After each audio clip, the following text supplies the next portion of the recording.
exhibition of the library collection in the chamber foyer at Parliament buildings. This exhibition commenced today, Tuesday 10th, and will continue until Thursday, 12 February 2026. And a curated selection of the library's most valuable and insightful books is on display. This collection has been carefully chosen to reflect the rich history of legislation, political thoughts, and national development that forms the very foundation of our deliberations in this Honorable House. And she did say that she did rather encourage all honorable members to take a moment as their schedules allowed to visit the exhibition table at the main building chamber foyer and to ultimately visit the library to access books of interest and other information in both electronic and hard copy. She did say that the library staff will be on hand to attend to any questions and assist members in any way possible. We cross back the floor of the House. Mr. Speaker.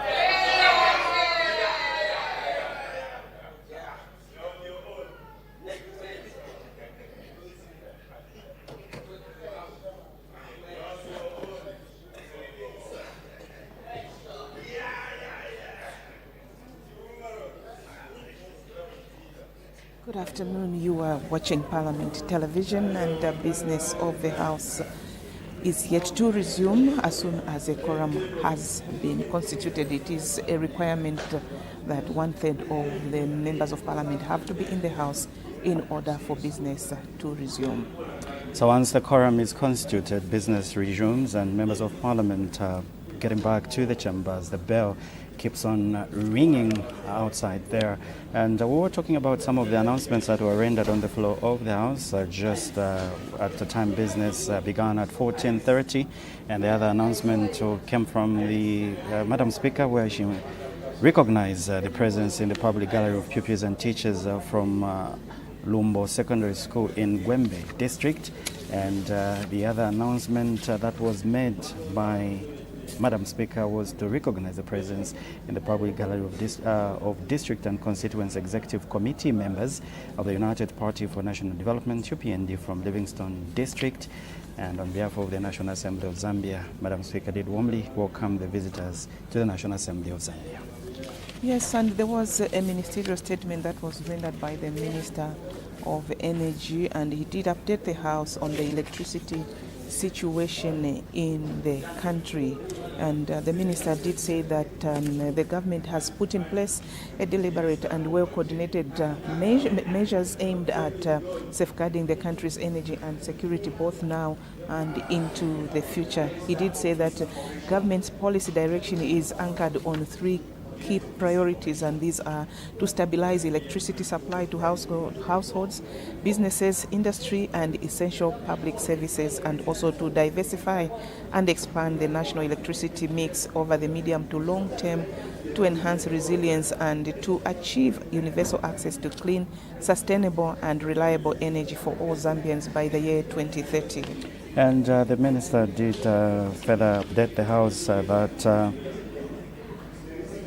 that Zambia's national installed electricity generation capacity currently stands at 3,880 megawatts, of which 3,168 megawatts is generated by ZESCO Limited, while 712 megawatts is contributed by independent power producers. However, due to prevailing hydrological and operational constraints, available domestic generation presently stands at 1,635. For now, we cross over to the floor of the House. We seem to have a quorum now.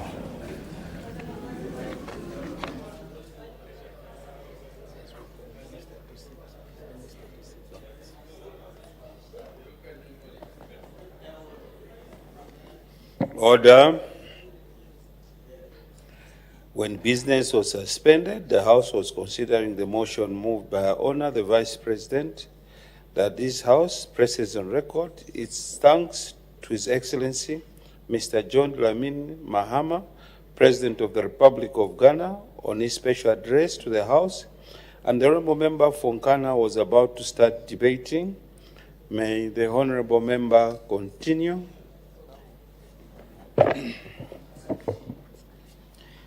Mr. Speaker, thank you very much for this opportunity. and I want to endeavor to speak as slowly as I can be. I note that I'm often misunderstood. The last time when we had a conversation around this subject, the longest serving member of parliament who wants to be here for 30 years now, Jack Mwimbu, almost took an opportunity to slander me.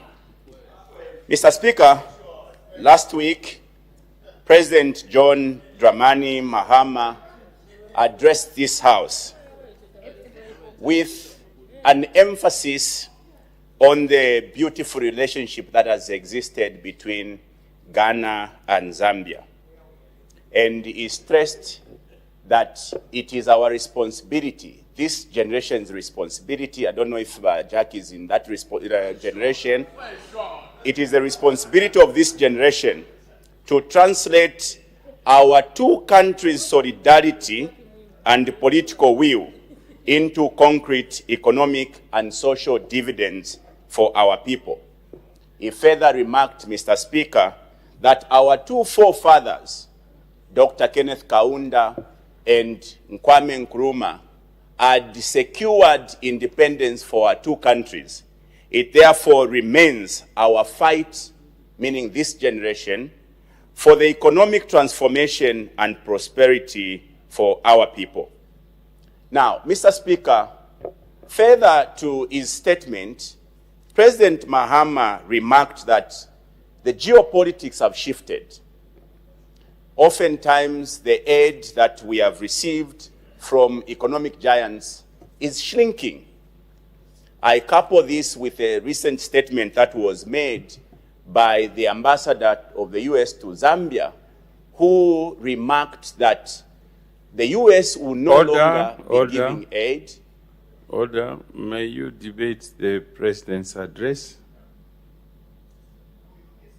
Just concentrate on the address.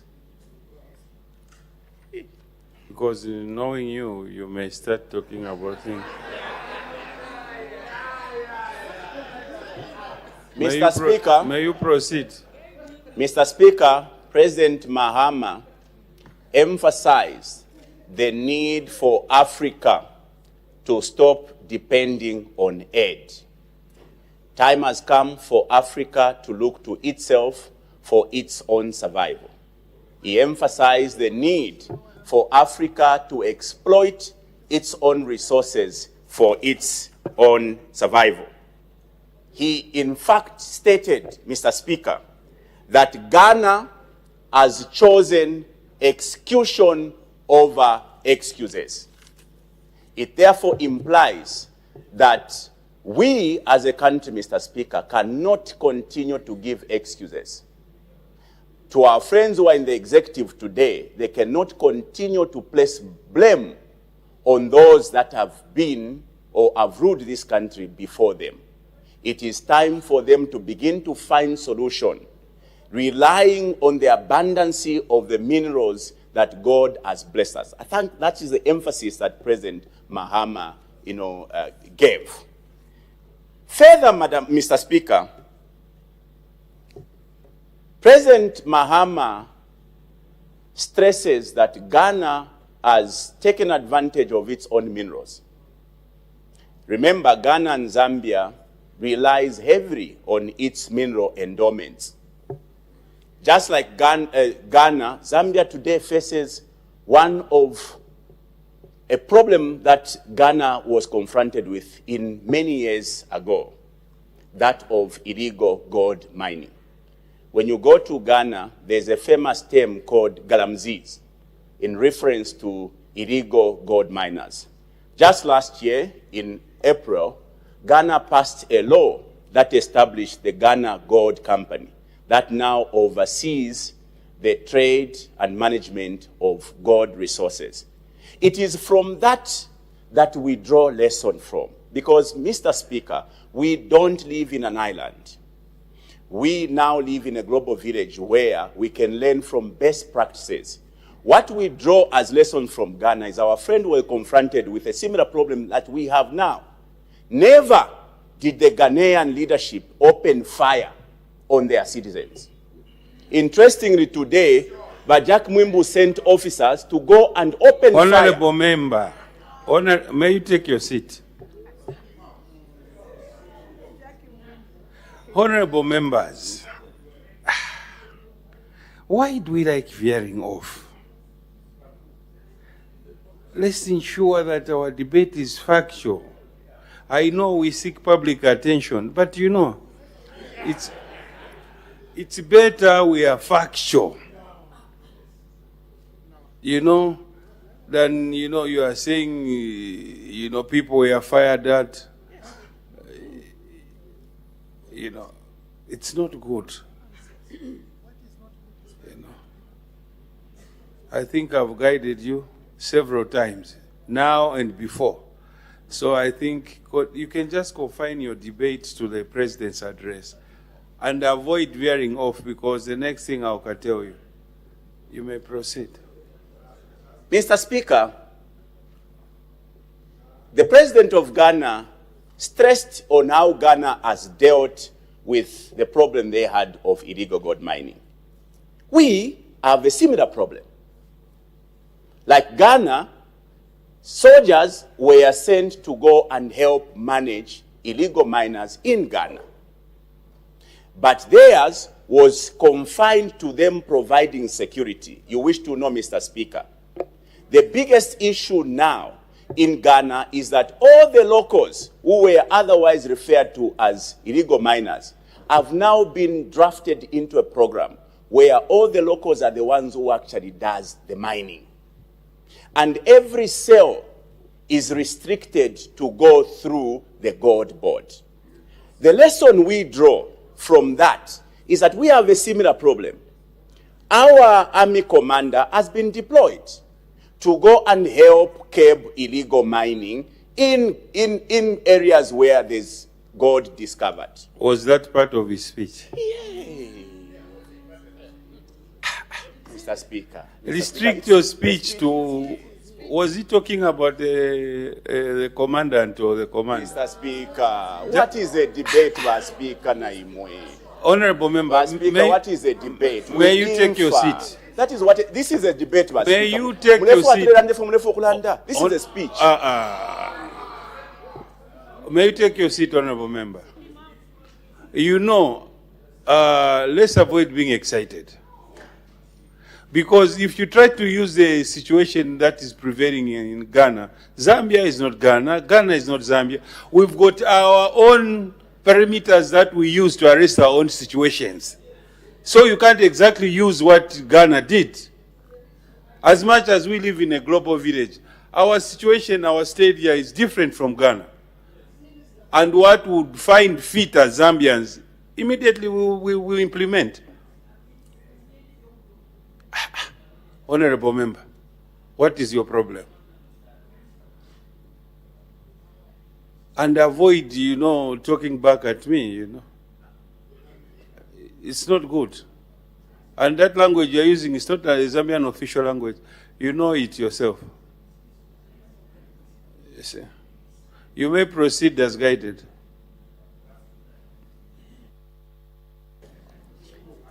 Mr. Speaker,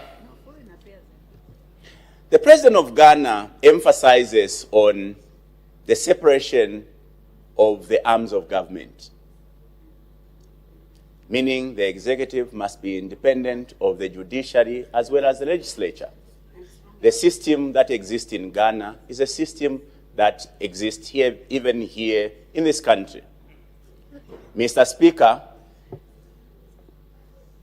we desire that the three arms of government should operate independently. And we draw lesson from the emphasis that the Speaker, or rather the President of Ghana, emphasized.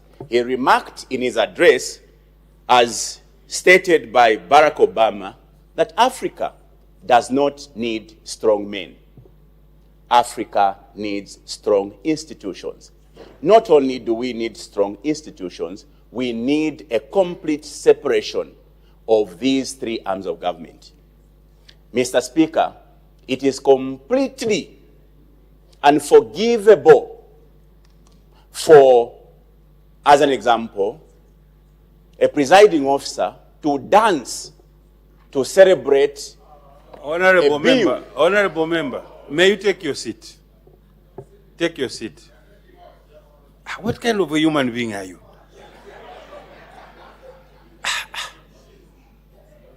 No.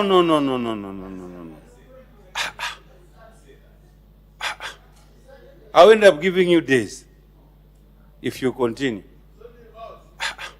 No, sending him out won't be enough, but he needs a holiday, I think. And he's not a first offender.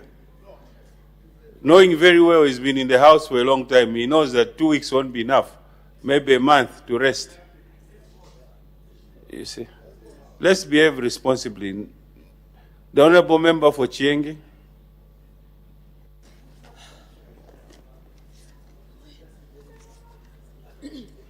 Thank you so much, Mr. Speaker. Mr. Speaker, after listening to the wisdom of the President of Ghana, I thought today I should contribute and also to applaud the relationship that has been taking place or that had been there between Zambia and Ghana. And I believe the President came here to strengthen the relationship which has been existing. Mr. Speaker, I would like to talk about the gold that is being mined in Ghana. I was so impressed when the President spoke about 63 tons to 104 tons in the space of 10 months, which has earned Ghana over 10 billion in Forex. So I thought this is a good benchmarking that we as Zambians, we should learn from. We have our gold, and we are wallowing in debt and poverty, and in order to uplift the lives of the people of Zambia, we should take the route which our colleagues have taken, where there's also value addition to what they're producing in Ghana, instead of sending raw gold outside their country, and also encouraging most of the indigenous people to be the miners of this precious stone. And I believe we've learned something as a nation, and where we are also having that situation, and we believe soon only Zambians will be allowed to go and mine, and our government will find the market for those miners, just like the way our colleagues have done it in Ghana. Mr. Speaker, I would like also to talk about the issue of empowering women. The President of Ghana has made a name for himself and the country for empowering women. And when you look at what they've done there to empower women, to encourage women not to stop going to school, I'll start from there. You'll see that this government has been supplying sanitary pads to schools, to school-going girls, which in Zambia, I think we only did it just maybe for a year, and we failed to continue that. And we are expecting more young ladies to continue to stay in school, especially in the rural areas. It becomes very difficult for young ladies to continue their education. He spoke about free education, which is up to tertiary level. And I want to talk about this, Mr. Speaker, because this is my heartbeat. Mr. Speaker, in Zambia, we are giving free education, which is a good thing, but we're only giving it to those who are going to government schools. And we've not pushed it to the tertiary level. And knowing very well that our universities cannot absorb all the students who are supposed to be in government universities. Now, some of the students now, regardless of their income and the families they come from. Sorry, I didn't hear you very well. You want government to be giving free education to private schools? I said, in Zambia, we have free education, which is a good thing, but the free education is only provided for those who go to government schools, because the free education is meant for all Zambians. And the reason, what I'm trying to talk about, Mr. Speaker, is that some of these Zambians, they cannot afford, I mean, they fail to get in government schools, like in the tertiary, because Ghana has given free education up to tertiary level. But in our country, we are unable to do that. Since this was like a benchmarking kind of visitation, we can copy from Ghana. Most of our students cannot be absorbed in government universities. Now, they are forced to be in private schools. Some of them they cannot even afford. So the government should also extend free education to government universities and also give grants to private universities, because this free education is meant for anyone who is called a Zambian. In the primary schools, it's the same situation, Mr. Speaker. Children would want to go to government schools, but the government schools are overwhelmed. They are over-enrolled. So parents, even in the townships, they take their children to those private schools. So in order for every child to access education, so that they can access education, the government should extend grants to these private schools, not because the parents want their children to be in private schools, but because we do not have enough infrastructure. Mr. Speaker, when we look at our country, we are talking about empowering women and to improve women participation. Are you still debating the president's address? Mr. Speaker, he spoke about how he has empowered women in Ghana and how he's aiming to have not less than 30% to have women in decision-making positions. And this is what I'm trying to drive at, so that we can also copy from Ghana what they're doing. Mr. Speaker, I believe his coming here was a benchmarking, so that we strengthen the ties. It's not only strengthening the ties, but even in the manner that the governance system is done. Like he spoke about how he's aiming to have not less than 30% of women in decision-making positions, even in the corporate world and anywhere. And also where they've made sure that women-led enterprises, they can easily access loans from banks. And this is what we are lacking in our country. And we are expecting in our country to start also doing that, if we are meant to empower women. Any household, woman-led household, whatever, should be able to access such loans. If you look at the kind of interest that we have in Zambia on loans, you'll see that most of women, they don't even have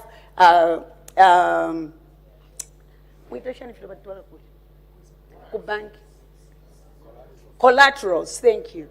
They cannot even afford a collateral because they are so poor. Now, if we can start by empowering women, not only to talk about women to come to parliament. We are talking about real empowerment where we can create many millionaires by making it easier for women to access these loans. Mr. Speaker, lastly is the independence of government institutions. To have a strong institution like Parliament, Parliament has to operate independently, because Parliament is the voice of the people of Zambia. So we should learn of how, even the president said, he's used to this kind. It means he knows how the parliaments operate, and he understands how parliamentarians behave when they're in parliament. When we talk about judiciary, he's talking about strong institution, SCC. We talk of DEC. Mr. Speaker, thank you so much, and I hope the government of the day has learned something on how their colleagues are making sure that they have strong institutions. Thank you. Thank you.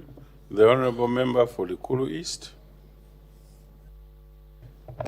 Thank you very much, Mr. Speaker, for this opportunity for me to render an opinion on the special address to this August House by President John Dramani Mahama on the 5th of February 2026. I would like colleagues to quote the second and third paragraph from his address, which I quote now.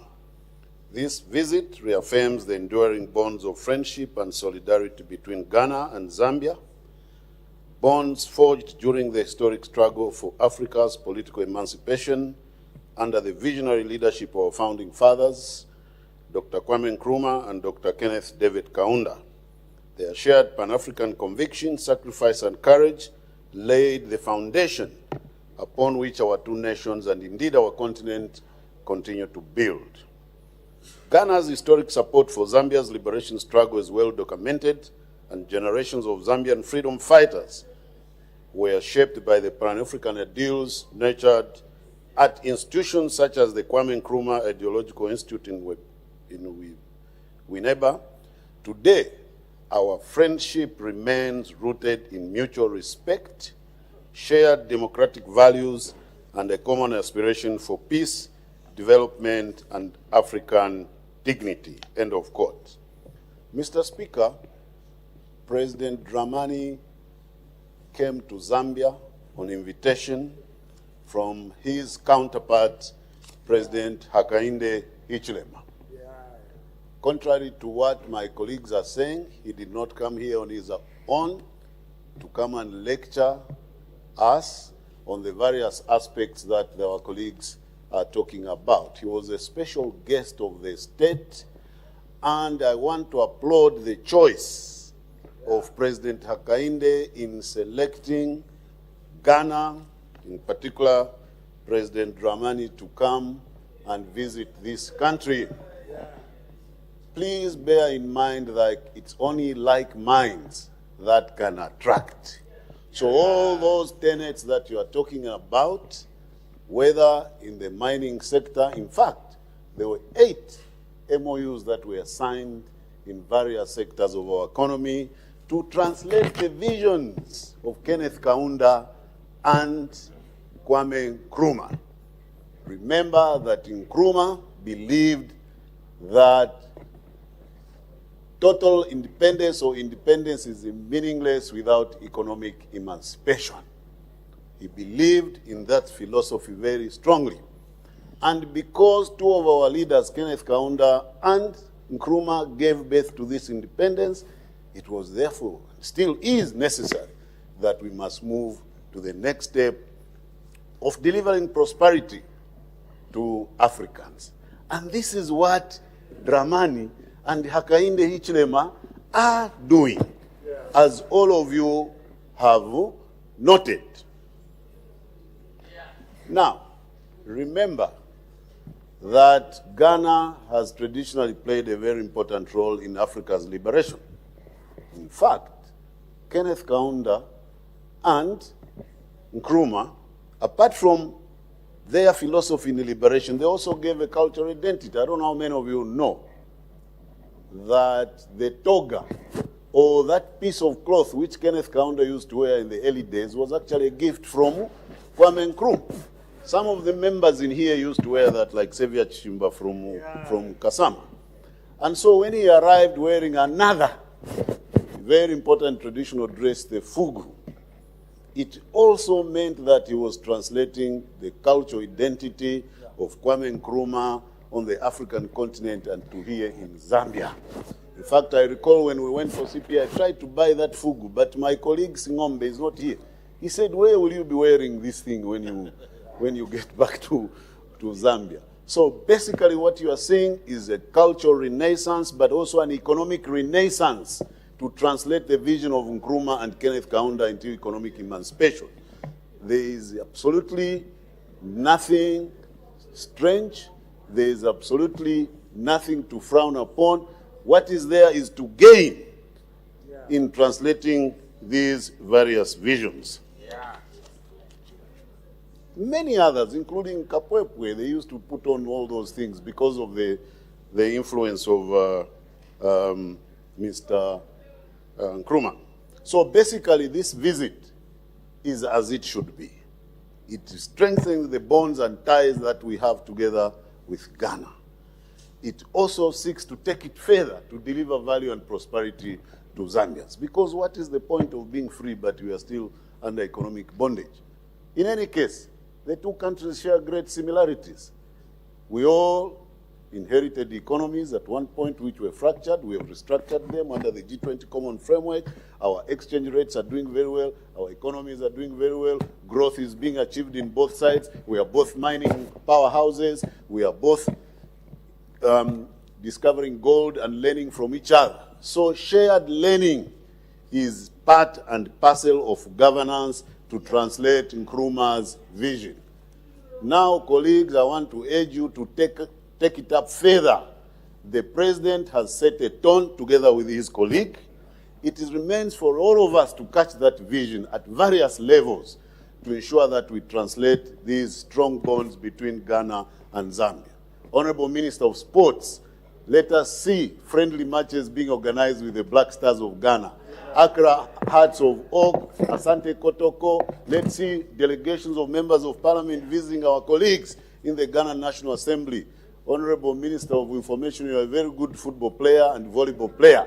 Let us interact with our colleagues so that we can further this new and not necessarily new, but this long-standing friendship which is now undergoing renaissance by our two great leaders.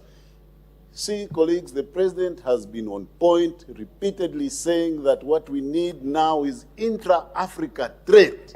We need homegrown solutions. We need ownership of our resources. And that's why we ended up with those MOUs which were signed.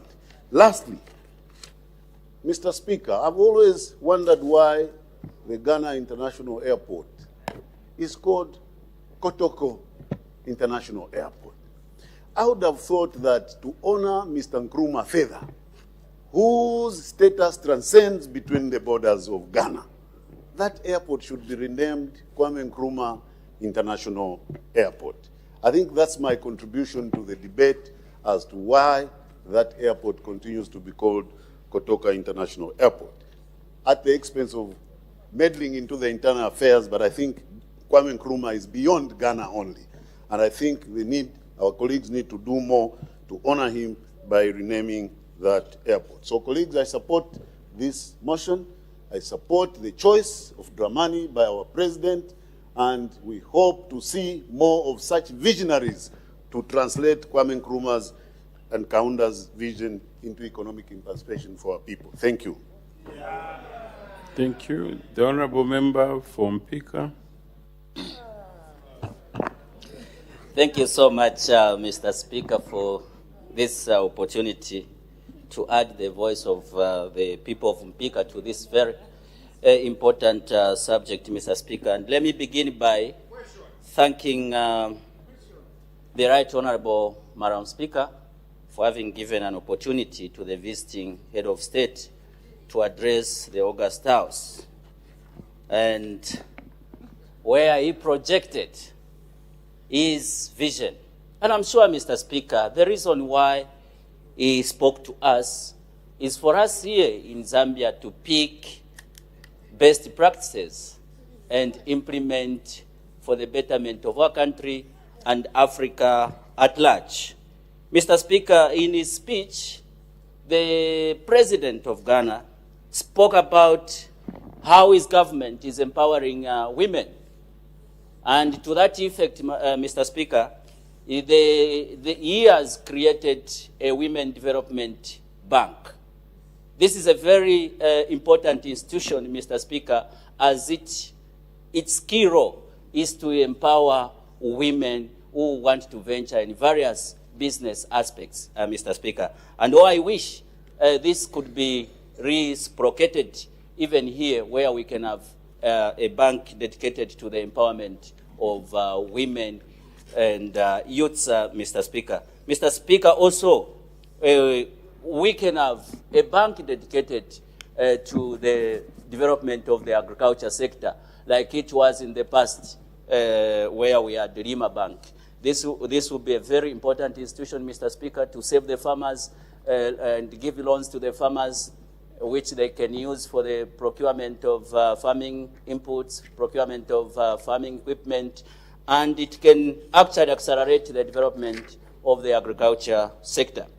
Mr. Speaker, like others have said, the President talked about how they formalized the illegal mining, particularly of gold, in that country. Here also, Mr. Speaker, we have a challenge of people mining without licenses. In Ghana, what they've done, they've also given those people that they are giving licenses, they've also given them access to financing and safer technology. It's not enough, Mr. Speaker, to just issue mining licenses without those people having the necessary equipment to enable them properly mine and process the gold, which in return, in Ghana, for instance, they sell to the government under the commission, the Mining Commission Board. Mr. Speaker, we have a challenge in Mpika. Most of our people who are supposed to benefit from their gold, they are not benefiting, Mr. Speaker, because they have not been sufficiently given mining licenses.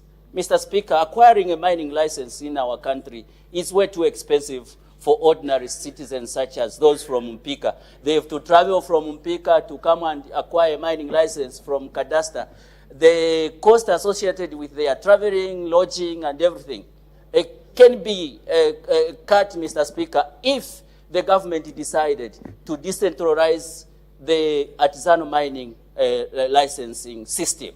At least if the council can harbor that equipment which issues the artisanal mining licenses, it would be very easy for the people in Mukungule, for the people in Kasenga, for the people in Inawaria to just come to Mpika town and acquire an artisanal mining license. What is an hindrance, Mr. Speaker, is not that our people do not want to acquire those licenses, but the cost associated with the traveling and lodging here for acquiring a mining license. If the government here can go a step further to deal with those salient issues, even here, our artisanal mining miners could be formalized fully like it is in Ghana, which the visiting head of state talked about. Mr. Speaker, he also talked about the importance of us fighting for economic independence. He mentioned that our forefathers fought for political independence, and now we have a responsibility to fight for economic independence. And true to that, Mr. Speaker, we need to use our resources wisely. This issue of investors, Mr. Speaker, is not helping us. How many years have passed for us depending on investors, and what we get is very little from our own resources. Mr. Speaker, we have mines all over, we have minerals all over, and when they mine, the profits that they make, they externalize, Mr. Speaker, and that starves our treasury, the much needed resources for development. The more reason why we are usually left with no option but to go and start, incurring a lot of debts, as it were. Mr. Speaker, the government must take in interest and must own stakes in some of these mining companies. They should also have minerals that they have to control for the betterment of our country. Depending on investors, this system has lamentably failed, Mr. Speaker, and we need to have a paradigm shift where our own government has stakes that they are controlling in our mineral sector, Mr. Speaker, that will give the government the much needed resources to do roads, like the Mpika Township roads, which are in a dilapidated state, to do roads like the Great North Road from Kapiri, from Serenje to Chinsali, to do roads, Mr. Speaker, like the one from Chinsali going to Safwa Pontoon. When the government has money, Mr. Speaker, they will invest in the infrastructure development. Currently, we depend on taxes. The investors have to only pay taxes. And every year, Mr. Speaker, when you read the Amnesty International report of 2023, every year we lose about $4.5 billion to corporate tax evasion, more especially in the mining sector. Mr. Speaker, that is unprecedented and it must be addressed. If we can be losing such huge sums of money in tax corporate evasion, the government has to take a step. Seal the loopholes in the meantime, and also ensure that the government itself starts controlling some stakes in these minerals, particularly gold, Mr. Speaker. We now know that we have gold. The government must have stakes in the mining of gold. Should we also leave the gold mining to foreigners, Mr. Speaker? No. Our people and the government should be the one. It must be restricted to our people and the government itself to mine gold. We cannot continue on the same trajectory, Mr. Speaker, of investors. At the end of the day, they are not even investors. They are infestors of our economy. And, Mr. Speaker, that must be addressed. I thank you so much, Mr. Speaker, for giving me this opportunity uninterrupted, Mr. Speaker. Thank you. Thank you. The Honourable Member You didn't drink today. from Babala. Sober. Well done. So for sure. Thank you so much, Mr. Speaker, for giving the good people of Mabara an opportunity to share a message of thanks to the excellent speech and presentation by President Mahama.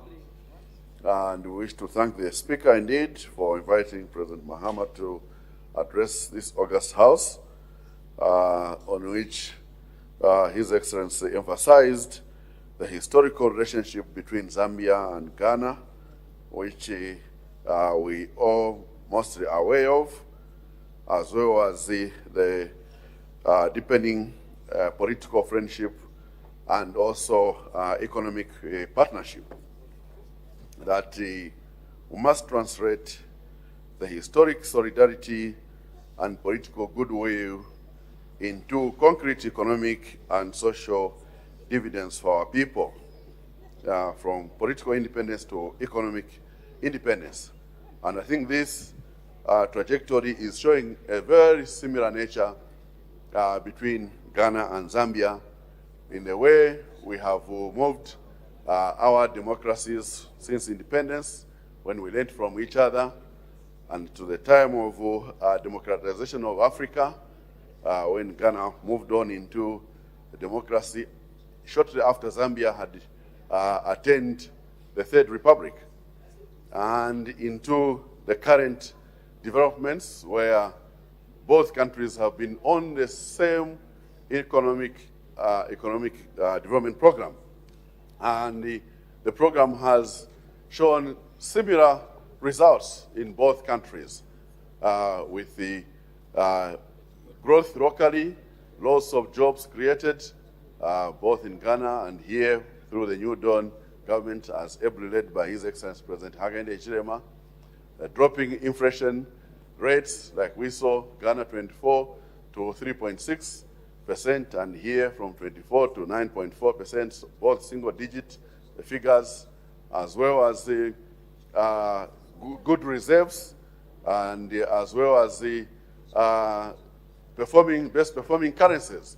The kwacha and the cedi remain best performing currencies. I was in Accra in December, and I saw this for myself.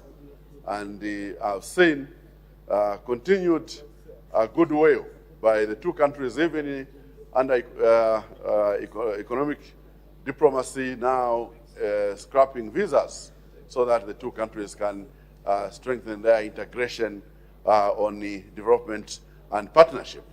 That will make ease of move for our citizens to go to Ghana and for the Ghanaians to come to Zambia. And having been even taught by some Ghanaian teachers during secondary school, it is elating that we have continued on this trajectory of the two countries working together. So indeed, the choice of His Excellency President Mahama to come to Zambia is an excellent choice that continues to show the strategic and methodical nature of the work of the New Dawn European government, to which His Excellency President Hakainde Hichilema has continued to demonstrate that we are methodical in our relationships, and now we are looking at economic cooperation for countries that will add value to our democracy and economic development, and will also add value to them. And this is why His Excellency actually has been rated among the top 5 best presidency in the world. It is because of this methodical nature of his work that is bearing fruit for this country. Mr. Speaker, the President Mahama talked about resetting Africa to ensure that Africa removes dependency on the issues of security, dependency on donors, and including mineral value addition. And we have seen this here in Zambia, where with the withdrawal of the donor help in the health sector, our government immediately stepped up and took over the supply of essential drugs and related services to ensure that our health sector continues to perform. And that's what we need.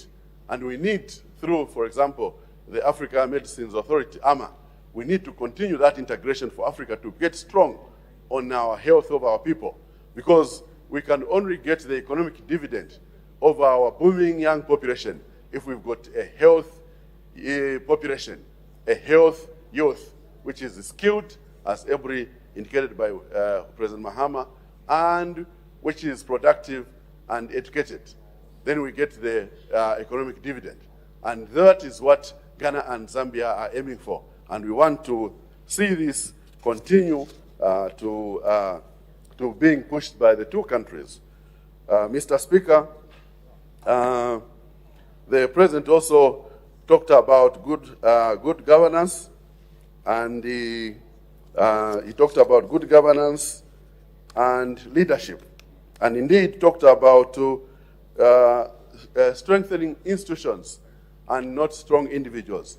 And we want to demonstrate here in Zambia, where for the first time under the UPND New Dawn government, we have strengthened, for example, the Office of the Public Protector.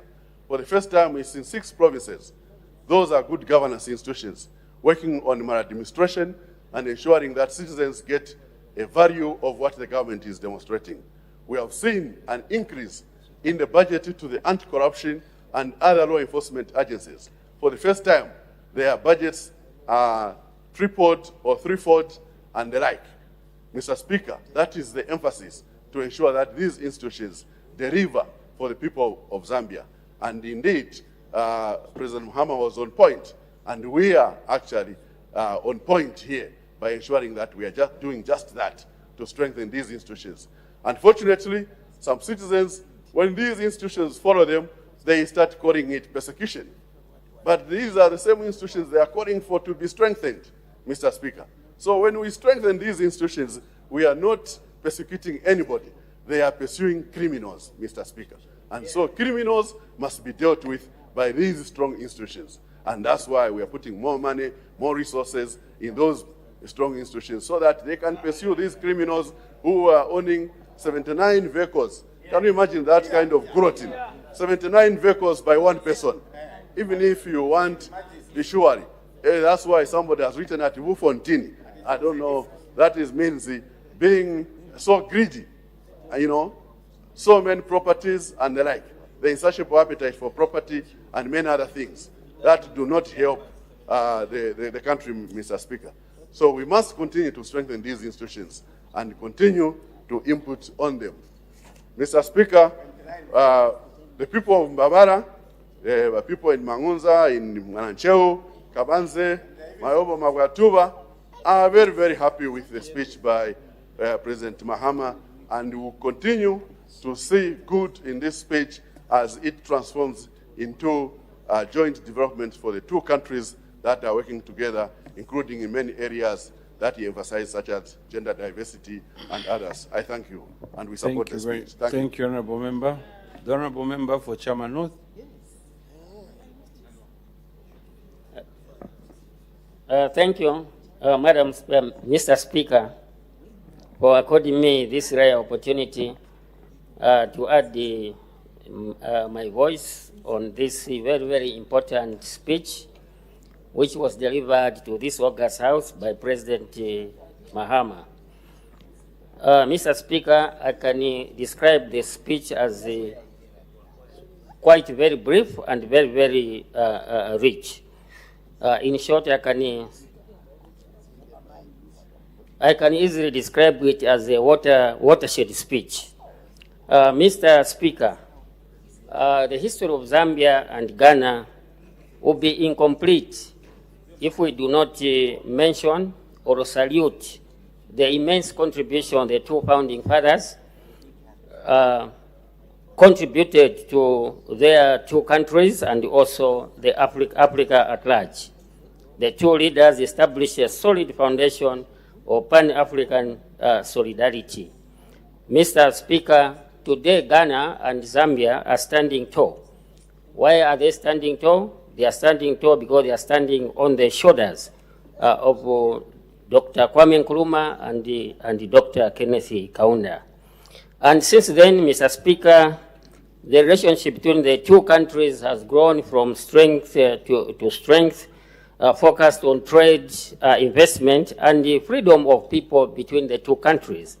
As we have seen the signing of memorandum of understandings, especially on the free visa, where Zambians can easily go to Ghana without a visa.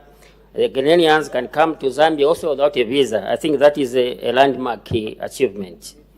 Governance and leadership. Mr. Speaker, Africa today is having challenges because we have not built strong and independent institutions of good governance. Like what President Mahama stated, that Africa does not need strong men.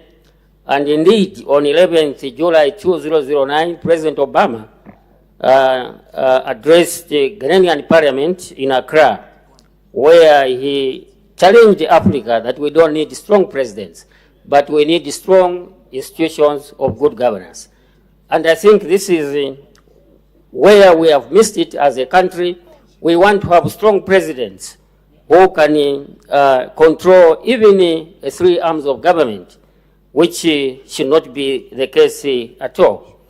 So I think the Ghana experience should also motivate our country, Zambia, to ensure that we continue to strengthen these state institutions of good governance, such as the Anti-Corruption Commission, the Electoral Commission of Zambia, Parliament, Judiciary. That is the only way we are going to move forward. It is clear, Mr. Speaker, that law enforcement agencies still have the challenges. Why is it that they are only able to investigate leaders when they leave office? Because if these institutions are independent, they will be able even to investigate leaders even when they are still in office.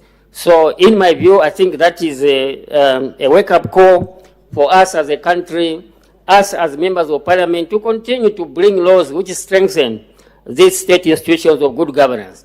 We know that the executive is very, very powerful. But if we have got strong and autonomous state institutions of good governance, they will be able to provide effective checks and balances to the government. Mr. Speaker, I want also our country to learn something from Ghana. Ghana today operates a two-system political party, in the sense that there are only two political parties which have dominated Ghana's politics from 1992. They just alternate. Today it is the Patriotic Party, the New Patriotic Party, NPP. Tomorrow is the National Democratic Congress, NDC, where President Mahama comes from. I have never come across a country, Mr. Speaker, which changes political parties like shirts. How I wish that if this country we still had the MMD and UNIP, I feel that this country was not going to be where it is today. So I feel that it's important that former political parties should be able to alternate. That's how America has developed. That's how the UK have developed. They have not been changing political parties, but they have been alternating. Because of that experience, those countries have benefited immensely. Lastly, Mr. Speaker, on the natural resources, I think it is important that as a country, we need to drive maximum economic benefits from our mineral wealth. The Ghana example, the gold sector, bring in more than $10 billion. That is unprecedented. It's not only Ghana, on the African continent, which is doing very well in terms of growth. Burkina Faso, since 2022, Mr. Speaker, has managed to bring in more than $18 billion. And 70% of foreign exchange earning for Burkina Faso comes from the gold subsector.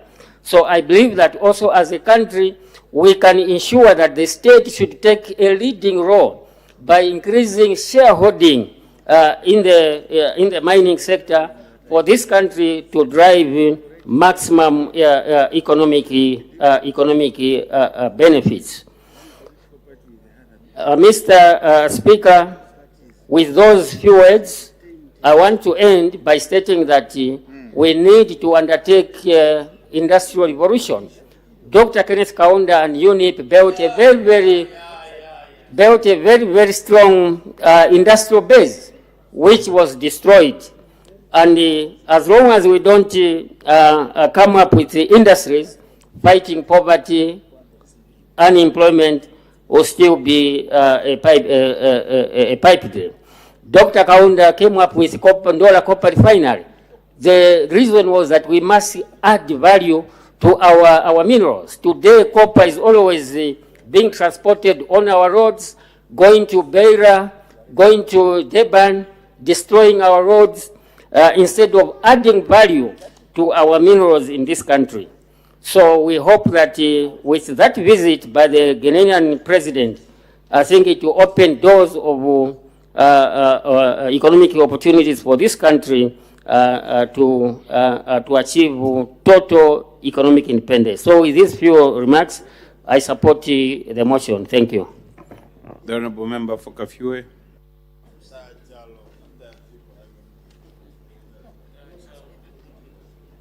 Thank you so much, Mr. Speaker. I also wanted to add a few words to appreciate the speech delivered by His Excellency,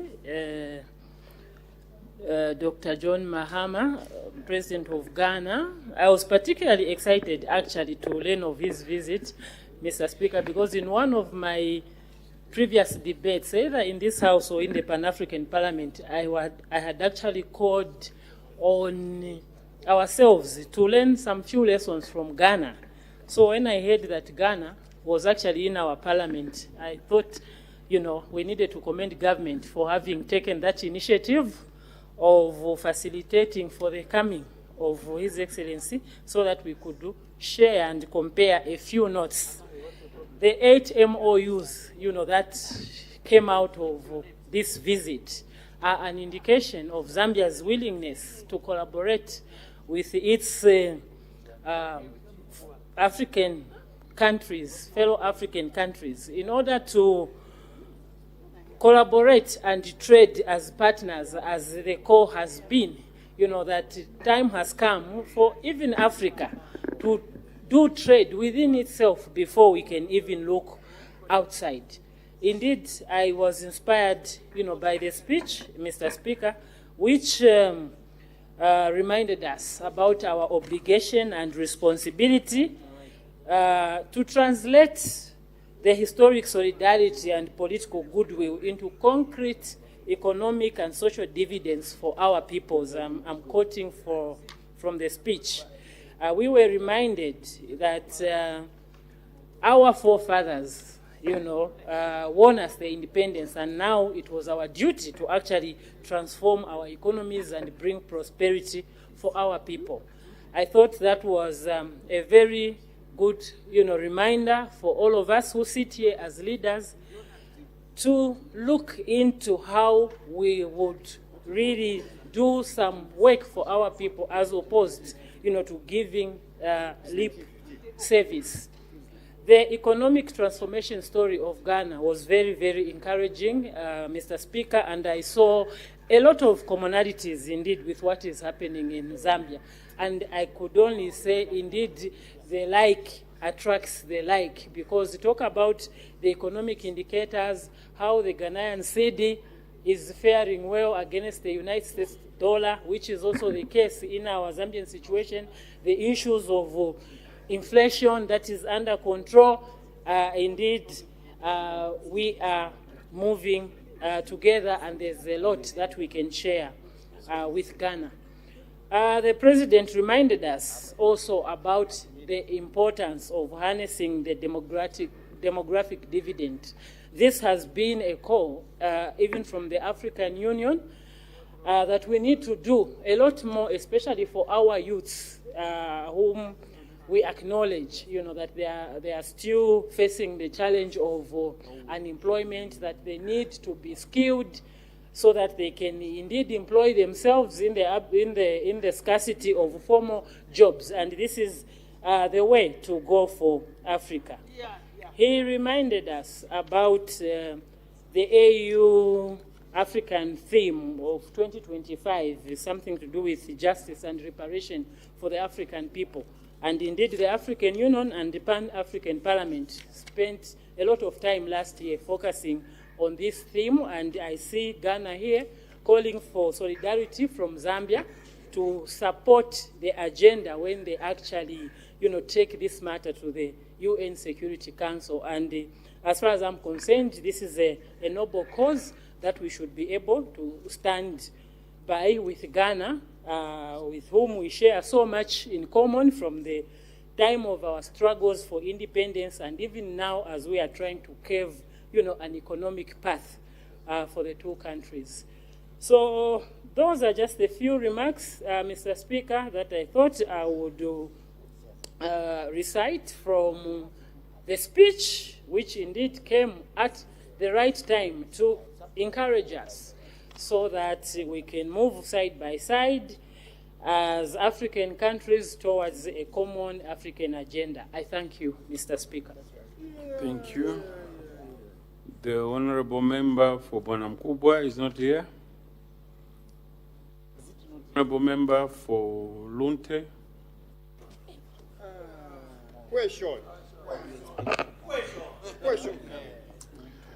Mr. Speaker, thank you so much for the opportunity to make some comments in support of the motion on the floor of the House regarding the address by His Excellency John Dramani Mahama. Your Honor, the Vice President, the Ghanaian President spoke to us in clear terms. I would like to join Honorable Dr. Kalila in appreciating UPND for the selection of the invitee. And to some extent, the Honorable Member for Kafue referred to that. That was a good choice of a guest. What the President spoke was so clear. Sometimes it's good to have people telling the truth. Mr. Speaker, the President, while speaking to us, said leadership is foundational to the Accra reset. I can't agree with him more, because if you are going to reset a situation, leadership can only be foundational. Listen to what the President says. He says, in this reset agenda, we have chosen execution over excuses. Mr. Speaker, only a leadership like that of the Ghanaian leadership would be able to make a reset and base it on leadership and tell you that in 1 year that we have been in office, we have been able to intervene in the gold trade as to influence the trade in expanding the quantums from 64 tons to 104, giving Ghana over $10 billion in foreign reserves. Mr. Speaker, that is in 10 months. Ghana was able to amass over $10 billion in foreign reserves. Now, that is reset. Now, that is execution over excuses.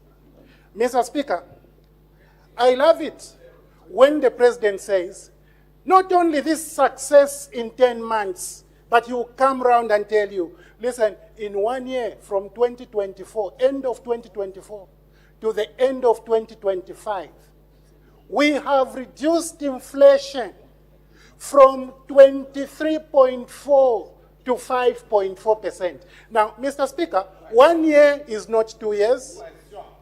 1 year is not 3 years. 1 year is not 4 years or even 5 years. It is 12 months. Inflation, Mr. Speaker, has been brought down from 23.4 to 5.4%. Now, this is commendable. This is commendable, Mr. Speaker.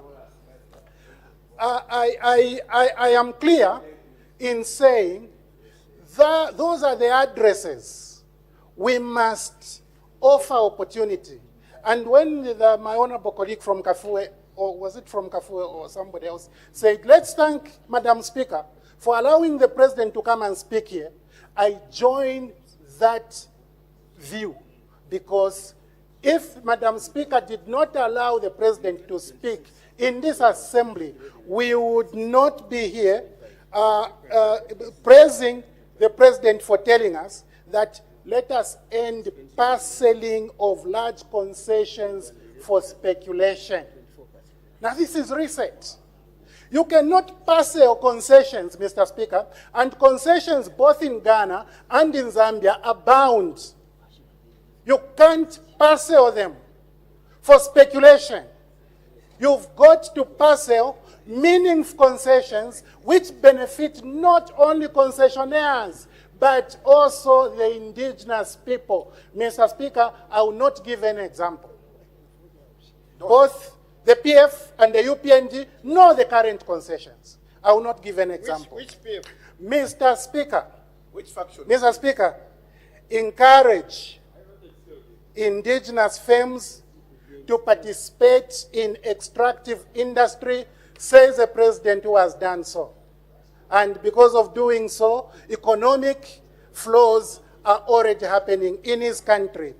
I would join him and urge ourselves here in this country that let us focus on indigenous Zambians, promote them so that they are able to offer economic emancipation to their own families and to the nation. Infrastructure, the president said. Infrastructure expansion and economic growth remain central in economic emancipation. Mr. Speaker, we know from recent history that in this country there has been a time of infrastructure development. The president of Ghana comes to appreciate this and says, even in Ghana, it is important to expand infrastructure base for economic development. Mr. Speaker, you can imagine if some of this infrastructure we talk about was not expanded, where would we have been by now? But the good president also told us, no African country can survive in isolation. We must create regional prosperity platforms. I would like to encourage those with power to create these platforms, that integrity is important in the preparation of platforms that work. By having integrity, you would be believable. As the president spoke to us, we found it easy to believe him because of what we perceive as integrity on his part. Mr. Speaker, we must have objectivity, and our objective must always be serving the people who mandated us to do so. If we always focus on them, it is easy for us to promote ideas that are going to help us expand these platforms on a regional basis, on a global basis, which work not for us, not for a few leaders, but for all of the people that we represent. Unity, a good president said, and I heard him. Unity must be our strategy. Order, Honorable Member Forunte, there's a point of order. Mr. Speaker, I'm not given to rising on point of order. But I'm greatly troubled by one statement that was given by my colleague, who is a friend of mine, to the effect that Ghana ended up with 10 billion in foreign reserves. I think there's a difference between forex inflows that Ghana earned and foreign reserves. Now, Mr. Speaker, we can't let this statement go unchallenged, because it will actually imply that we in the New Dawn government, who have achieved 5.2 billion in foreign reserves, have actually been surpassed by a fallacious figure being given by my colleague there. So it's necessary that we correct that, and I want therefore to find out whether the member is in order to go against Standing Order number 71, which requires the need for factual and verifiable information to be given on the floor of this House.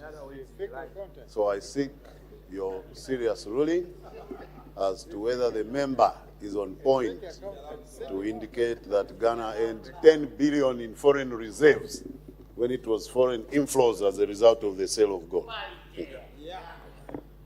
Thank you.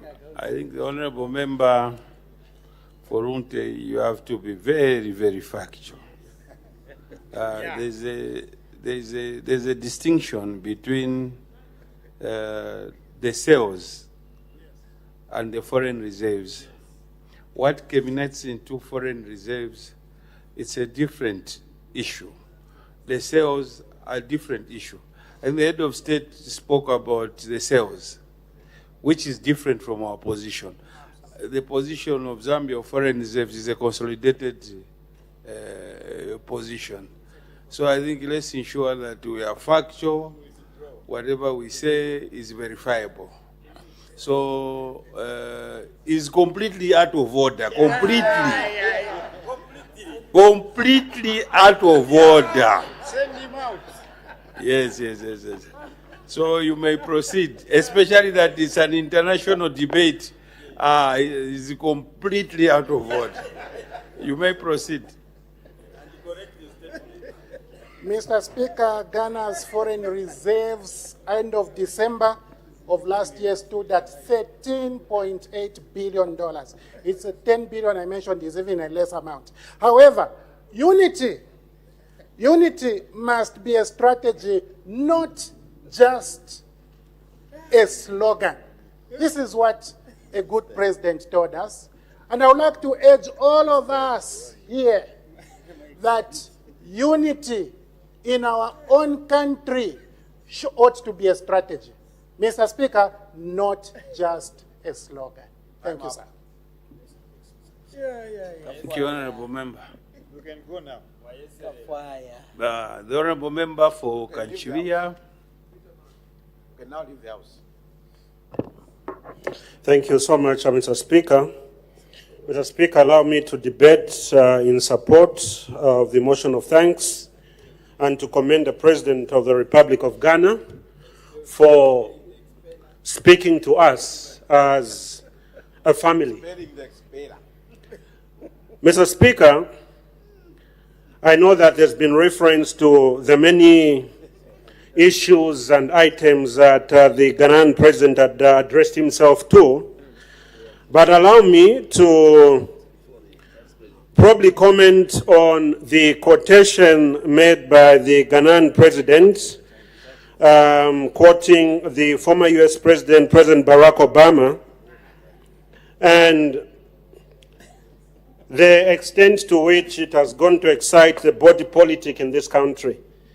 I am from the school of thought, Mr. Speaker, that context matters, and because it matters, we must be very clear and contextualize some of these statements and quotations. Mr. Speaker, the assertion that Africa does not need strong men, but only strong institutions is attractive in theory, but it is very incomplete in practice. Mr. Speaker, institutions do not design themselves. Institutions do not enforce themselves. institutions don't defend themselves. They are products of deliberate political will, often forged under strong, decisive leadership. Mr. Speaker, history has shown us institutions or countries where institutions were weak or absent, and it took purposeful and disciplined leaders to build them. Mr. Speaker, even as we are lectured to by the West, we must also be very deliberate as Africa and agree that there is no uniform definition for democracy, and that the continent of Africa needs more discipline than democracy. I wish to place on record. Mr. Speaker, it takes purposeful and disciplined leaders to build strong institutions. If we look eastward to countries such as Singapore, South Korea, China, we see a consistent pattern. Strong leadership preceded strong institutions. Africa cannot celebrate weak leaders. Africa must never pray for weak leaders, and neither must Zambia do.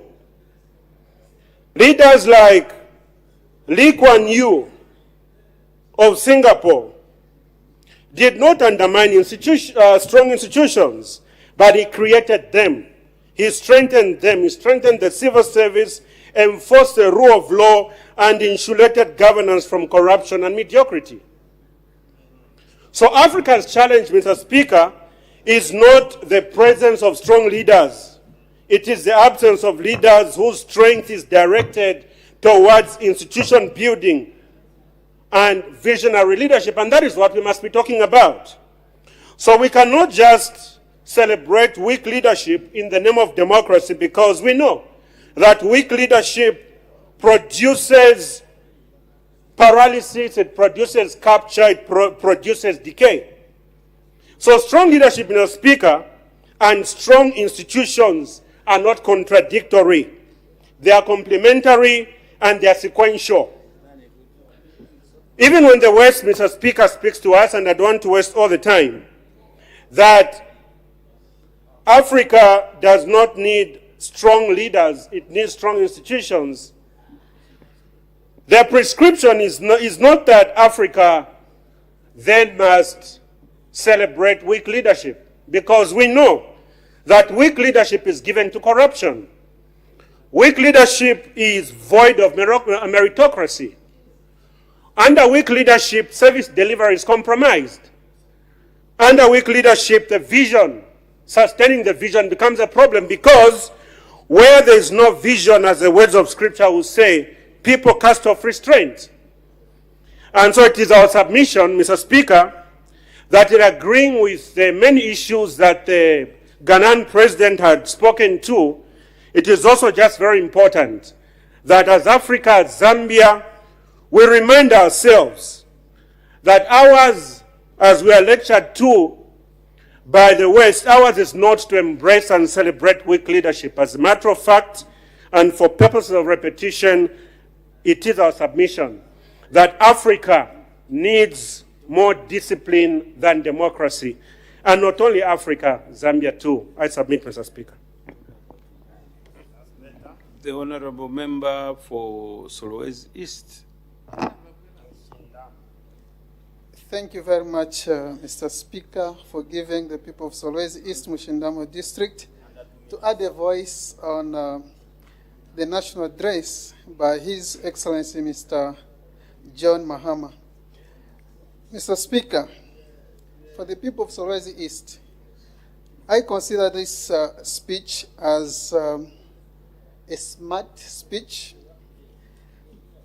Smart president visiting a smart country, invited by a smart president to share smart ideas about governance, economic growth, and industrialization, not forgetting the history of great Pan-Africanists like Kwame Nkrumah and Kenneth Kaunda and many others who fostered economic emancipation.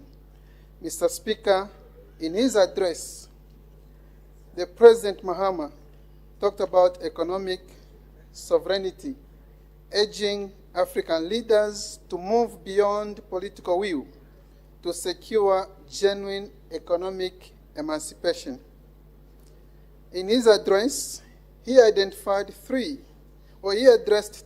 three or triple dependence. Three major things or traps for African nations were identified. One is a dependence on external actors for security, dependence on donors for health and education, dependence on foreign suppliers for critical minerals while capturing little value. And Mr. Speaker, we have noted that these issues that the President addressed have been on the table for our President in many areas that the President has addressed, especially on the reforms. It has been reforms in the energy sector, reforms in the health sector, reforms in the education sector, and many reforms. Indeed, these are smart ideas that the President addressed to this nation, and they are supported by his counterpart, the President of the Republic of Zambia, Mr. Hakainde Hichilema. On democratic governance, Mr. Speaker, the President stressed that Africa deserves transparent and accountable leadership, noting that abuse of public trust must be punished and institutions mandated to fight corruption must operate without favor. And Mr. Speaker, this is demonstrated in the Republic of Zambia, being led by His Excellency Mr. President Hakainde Hichilema. We have seen this through asset recovery, meaning the institutions that are mandated to fight corruption are operating without favor. Mr. Speaker, not taking much time, in his address also, he talked about regional integration, emphasizing the need for a unified African voice on trade and climate finance. Unity must be our strategy and not just our slogan. These were the words of the President. And Mr. Speaker, we have seen that our President has been on record many times talking about unity, talking about love, peace, including hard work and more work, moving away from the dependence syndrome. Indeed, this is smart leadership.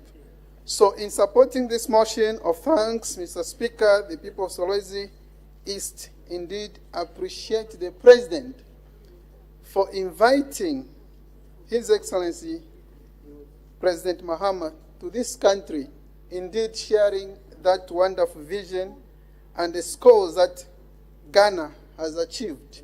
And indeed, we are thankful to the President, and we do support this motion. Mr. Speaker, thank you. The Honorable Minister of Information and Media.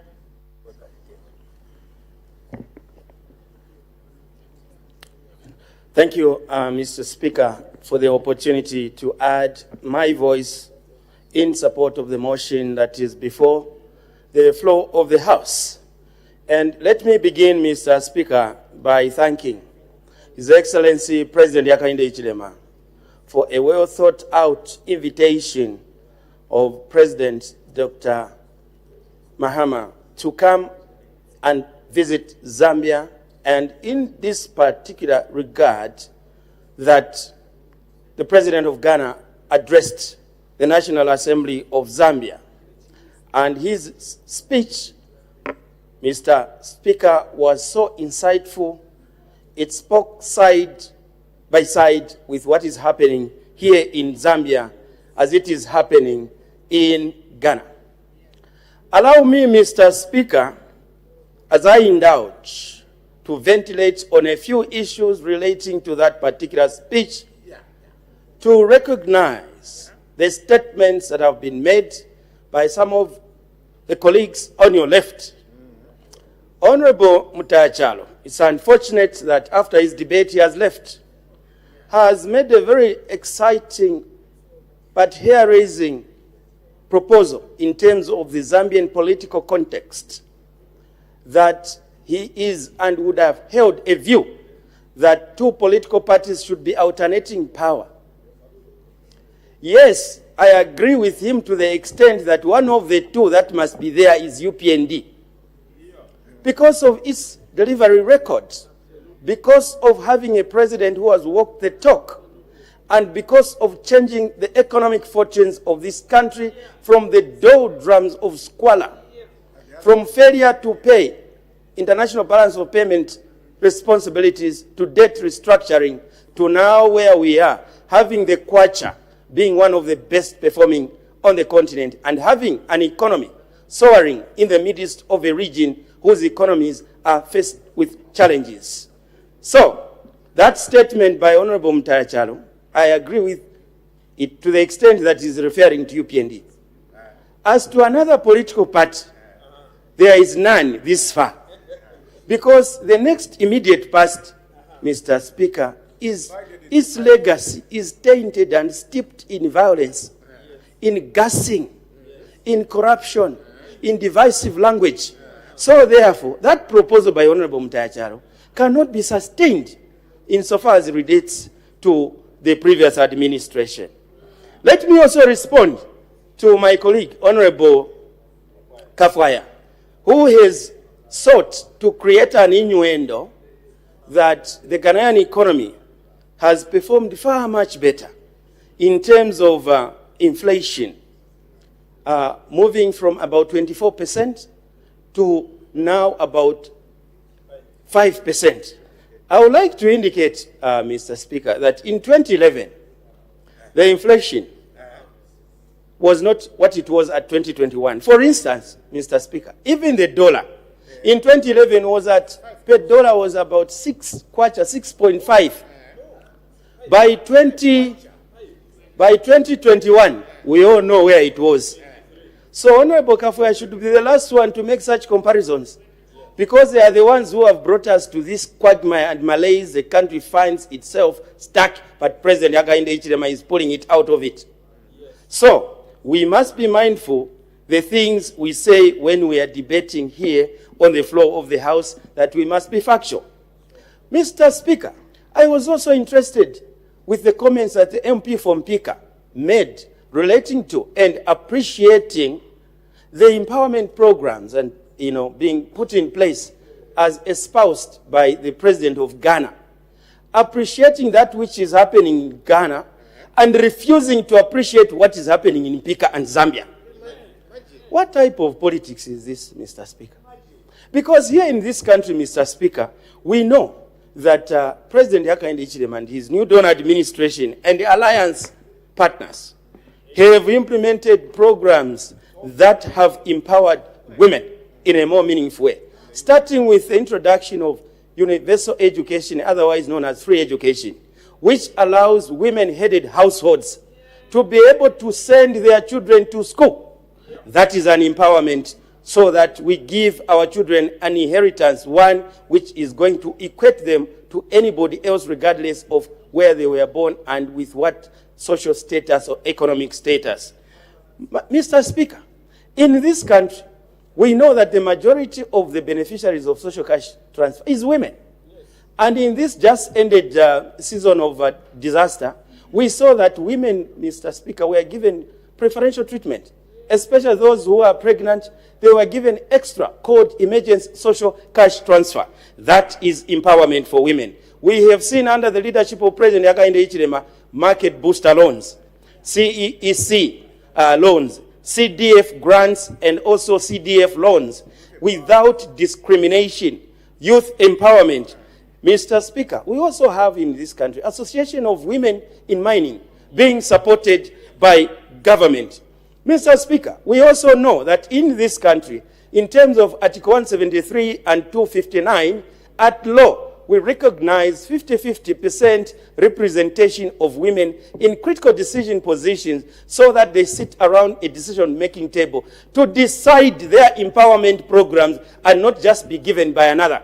And that is why, Mr. Speaker, President Hakainde Hichilema and his administration introduced Bill number 7, which has now etched and entrenched into law empowerment of women by bringing more women to this house, so that they are not just given that a government or a president is giving them certain empowerment. They must give unto themselves by coming here, where the national cake through the budget is determined, is decided, so that women have a say for their future.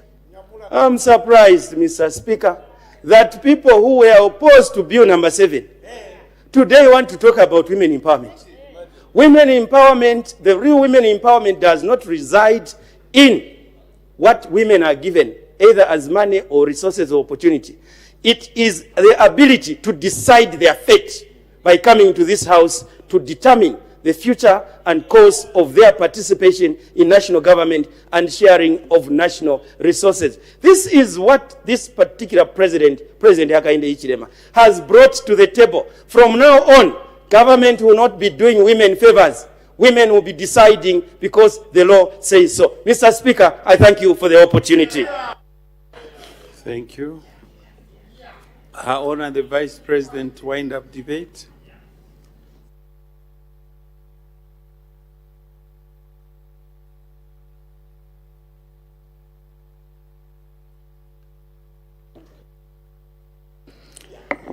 Thank you very much, Mr. Speaker, for indeed allowing me to wind up debate on the motion of thanks to the address by His Excellency, the President of the Republic of Ghana, to this august House.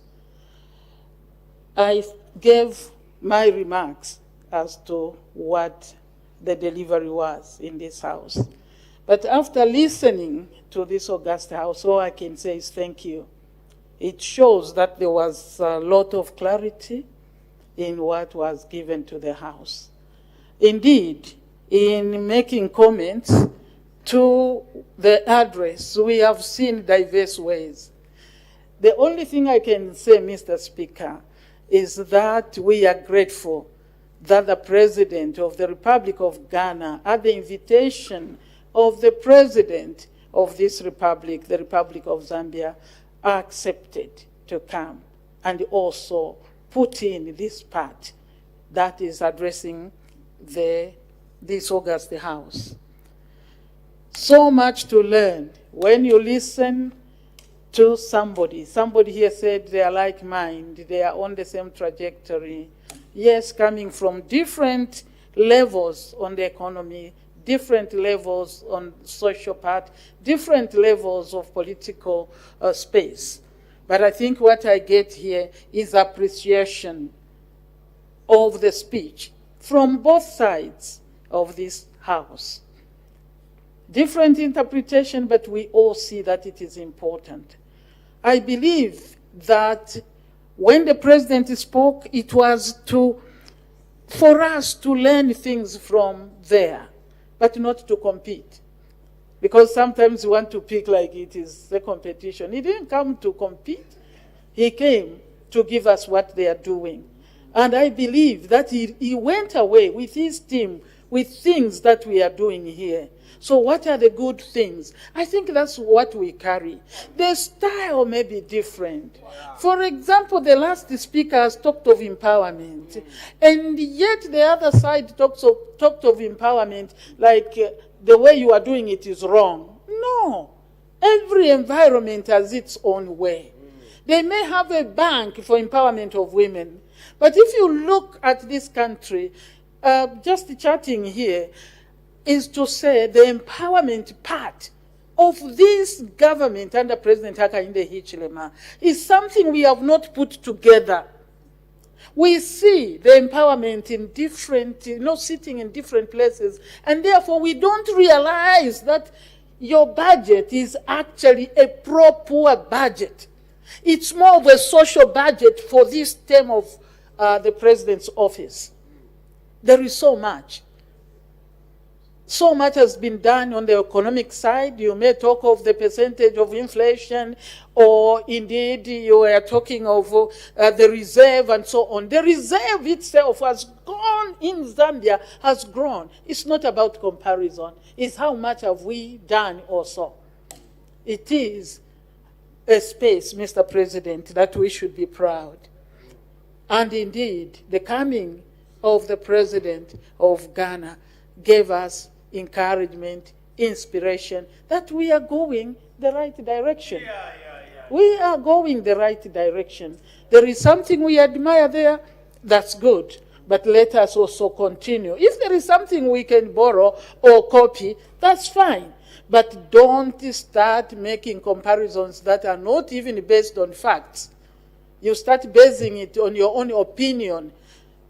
Zambia is doing well. But we appreciate the relationship, historical, economic, that we want to enhance, following the 10 memoranda of understanding that were signed. It shows, can you imagine now, visa-free? That shows business growth in this space. We are linking into the Africa Continental Free Trade Area. This is part of it. Indeed, I also agree with the fact that it is not time for aid. It is a word we may have to do away with. It's time to grow ourselves internally as a nation, regionally as blocks, economic blocks, and also continental. So there is a lot that the President brought out, and no matter how hard we have spoken, we admit and we appreciate what the President brought on the floor of the House to encourage us that we are moving forward and we will continue. Zambia will not be the same. The gold mining and what we are doing here, I don't know how people can even say, Mr. Speaker, that we are not working well in the space of gold, for example. This kind of gold is a new discovery as compared to our colleagues there. Yeah. And yet the way we have planned for it now to deal with the illegality, we must appreciate. We must appreciate the laws that we are putting in place. That's what I'm talking about. Because that is what will bring the real change. And even there is empowerment. I don't know why people are still talking of foreign and local. I thought this law is giving empowerment to the Zambian people. Artisanal mining. And indeed, with the support of government, just wait. All the time, we need patience to see what the visionary leader is doing.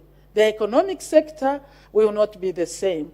We appreciate that indeed they understand each other, and he came and added value to our knowledge and wisdom by addressing this august house. Let me thank the members. All of you who have debated, you have done very well because you brought out something, all of you. And you that have listened, we have learned a little more from just the speech, and also the additions that have been made has left us a little richer and better understanding of our relationship with Ghana, which comes from the time we were born. And Kwame Nkrumah and Kenneth Kaunda KK, we come a long way. Thank you for allowing him space here, Mr. Speaker. Thank you. Am I begging to move? No. I conclude this. Thank you. Thank you. Thank you very much. Thank you, Honor. What you have said is true. If government is trying to institute measures to curb illegality, especially in the mining sector, members of parliament are expected to support, because it attracts foreigners, it attracts different players. So if government has instituted measures to ensure that we protect our natural resources, it's expectedly every member of parliament has to support that. Her Honor, the Vice President, I put the question. The question is that this House presses on record It's thanks to His Excellency, Mr. John Dlamini, President of the Republic of Ghana, on the special address to the House. As many as of that opinion say aye. Of the contrary say no. The ayes have it. The question is resolved in the affirmative. Her Honor, the Vice President, adjournment.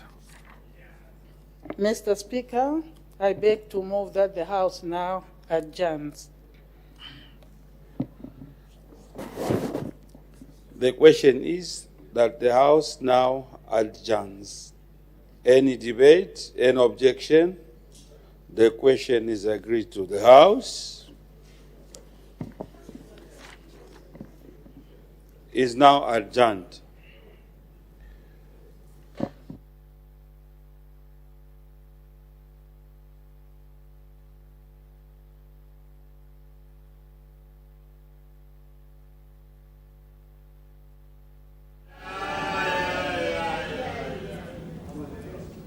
Well, thank you so much for still being with us on Parliament Television. The House has adjourned till tomorrow at 14:30. Let's quickly look at business that has been considered on the floor of the House. We had announcements that were made by Madam Speaker and the ministerial statement. And Pauline, let's look at the topic, the subject of the ministerial statement. Yes, President, the ministerial statement was basically an update on the electricity situation in the country.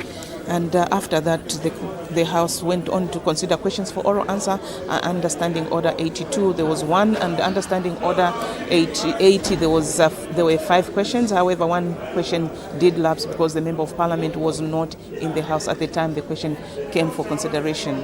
And the Vice President did move a motion that this House places on record its thanks to His Excellency Mr. John Dlamini Mahama, President of the Republic of Ghana, on his special address to the House. And when the question was put, we did see quite a number of members of Parliament debating this special address. And when the question was put, the motion was adopted. There was a consideration of the Teaching Professional Bill, National Assembly Bill number 14 of 2025, which came up at the report stage. The report was adopted, and third reading to be considered tomorrow. We still have the Committee on Local Government Accounts, which is still considering the report of the Auditor General on the utilization of CDF for 2024. And currently, the Chipata City Council is making submissions, and members of our Parliament from that committee, together with the chairperson, are just interrogating the Chipata City Council, and it's being led by the town clerk. That's Mr. Dulani Piri, who is the Chipata City Council town clerk. For now, we'll cross over to that committee as it is underway.